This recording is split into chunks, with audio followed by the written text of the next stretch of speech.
श्री राम। आजकल ज्योतिष के क्षेत्र में हमारे समाज में जितने भी ज्योतिषीगण हैं वे लोगों को इस तरह से भ्रम पैदा कर देते हैं जिससे कि लोग इससे नारुष्ट हो जाते हैं। खासकर शादी विवाह के अवसर पर मंगल ग्रह का प्रचार बहुत ही बढ़ा चढ़ा दिया गया है। इस मंगल को मंगला, मंगल बढ़ता इत्यादि के नाम से कहकर लोगों में भ्रम पैदा कर दिया गया है। याद रखना चाहिए कि मंगल कोई अशुभ कारक यज्ञ नहीं है, इसे अंगारक भी कहते हैं, साथ साथ इसे मंगल भी कहते हैं। जहां मंगल शब्द हो वहां अमंगल की बात कर देना यह भी एक बहुत ही बुरी बात है। हमारे ज्योतिषी वृंदों के द्वारा ऐसा भ्रम जो निकाला जाता है कि यह मंगल बढ़ता है, यह लड़की मंगल बढ़ती है, वास्तव में मंगल है क्या, इस चीज को जानकारी करना बहुत ही महत्वपूर्ण है।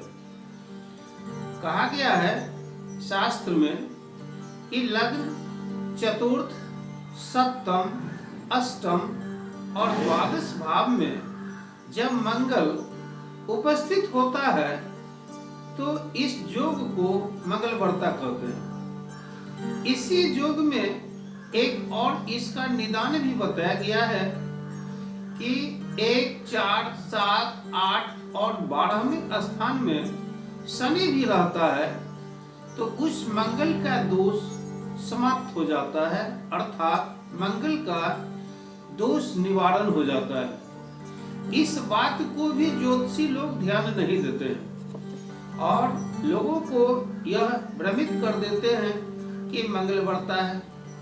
यहाँ पर एक और महत्वपूर्ण बात है कि मंगल किस भाव में रहने से किस प्रकार वह प्रभावित करेगा, यह उससे भी अधिक महत्वपूर्ण है। हमारे शास्त्रकारों ने, विद्वानों ने, महर्षियों ने जो कुछ भी कहा वह शोध की चीज है। मैंने पहले भी कहा है कि विज्ञान और ज्योतिष यह शोध की चीज है। जब तक शोध नहीं होगा तब तक इसका कोई सही निराकरण नहीं होगा। हमारे ऋषियों ने केवल उक्त स्थानों को मंगल वर्तमान होने पर मंगल बढ़ता कहकर छोड़ दिया है। शोध में यह पता चलता है कि मंगल का दुष्प्रभाव कैसे होता है। मंगल लग्न और सप्तम स्थान में ही अधिक दुष्प्रभावित करता है।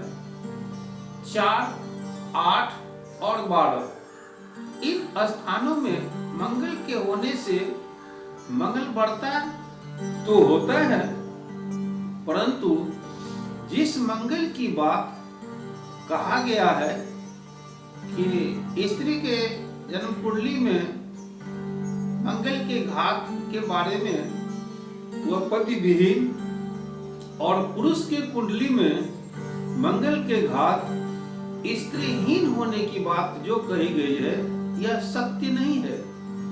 इन पांचों स्थान का महत्व अलग अलग है। साथ साथ इसका जो निवारण बताया गया है उसका भी कुछ माने है। जैसे मंगल का परम दुश्मन शनि होता है, इसलिए मंगल के हर अवगुण को काटने के लिए उससे अधिक शक्तिशाली ग्रह शनि अगर उक्त स्थान में होता है तो इसका अवगुण समाप्त हो जाता है। इस पर लोग ध्यान नहीं देते हैं और झट से कह देते हैं कि आपका लड़का या आपकी लड़की मंगल बढ़ता है, मंगल बढ़ती है, जो दोषपूर्ण बात है। इतना ही नहीं, चौथे स्थान में मंगल के होने से माता के साथ व्यवधान होता है, माता से नहीं पटरी बैठता है, 8वें स्थान में होने से ससुराल के लोगों से उसका संबंध अच्छा नहीं होता है। 12वें स्थान में होने से वह सेक्सुअल हो जाता है, जो स्वास्थ्य के लिए विनाशकारी है। इस प्रकार 5 में 3 सामान्य होता है। 1 और 7 यही 2 दोषपूर्ण है। इसलिए ज्योतिषियों से आग्रह है कि यह तो वो स्वयं इसका शोध करे, या कोई शोधकर्ता अगर बता रहा है, लिख रहा है, तो उसका अध्ययन करे। इस प्रकार हम आज मंगल के बारे में बताए हैं। एक छोटा सा बात यह भी बताते हैं कि भगवान राम मंगल वर्ता थे, जिसके कारण पत्नी सुख में कमी आया। जब भगवान राम जंगल में थे, उनकी पत्नी रावण हरण कर लिया। तो रावण था, दुष्कर्मी था। मंगल का प्रभाव जो राम में था, जो स्त्री स्थान में मंगल के होने से सीता को कष्ट दिया, वह मंगल के रूप में रावण सन्मुख आया और रावण सीता का अपहरण कर लिया। सीता का अपहरण करने के बाद एक बार की बात है कि जब रावण अपने भाई कुंभकर्ण से मिलने गया तो बड़ा ही उदास था। कुंभकर्ण कहा, क्यों भैया आज बहुत उदास हो? तुम तो मंगल हो, तुम्हारे चेहरे पर अमंगल कहां से आ गया?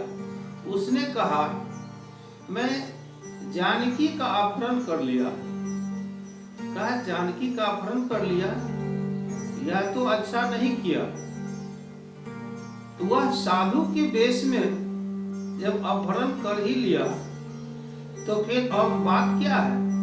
कहा कि वह मुझे देखती ही नहीं है, मैं जो उससे प्रेम करना चाहता हूं वह प्रेम चाहती ही नहीं है। कहा, वाह, तुम जब मंगल हो तो फिर ऐसा क्यों होता है? तुम मंगल नहीं, तुम रावण रूपी अमंगल हो, इसलिए ऐसा होता है। तो श्री राम के जन्म कुंडली में मंगल स्त्री स्थान में होने से उनकी क्या इतिहास बना, और उस इतिहास के रूप में सप्तम जो पति स्थान कहलाता है, उसमें मंगल होने से श्री राम के सप्तम स्थान पत्नी स्थान बना, और वह मंगल रावण के रूप में आकर उनकी पत्नी जानकी का अपहरण किया। यह माने देखा जाए, शोध इन्हीं सब बातों को लेके आगे काम करता है और इसे करना चाहिए। बस इसके बाद अगले